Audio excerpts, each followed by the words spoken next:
Yeah, last night President Biden signed 15 executive orders, many of them reversing policies from the previous administration, and they are wide-ranging, from re-entering the Paris Climate Agreement to reversing the travel ban to some Muslim-majority countries. President Biden also signed an executive order to rejoin the World Health Organization. Later today, Dr. Anthony Fauci will deliver remarks on behalf of the U.S. to the World Health Organization during its annual executive board meetings. Biden also halted construction on the border wall with Mexico. As for the pandemic, Biden says they are working to speed up the distribution of vaccinations, and his administration will soon enact policies to help families struggling to make ends meet.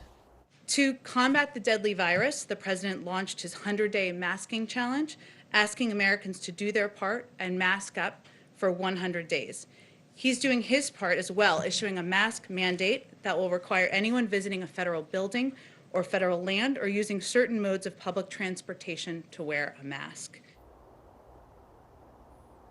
The Biden administration is also pushing for that $1.9 trillion COVID relief package, which would include those $1,400 payments to Americans who qualify. And we are hearing that the administration is planning even more executive orders later today.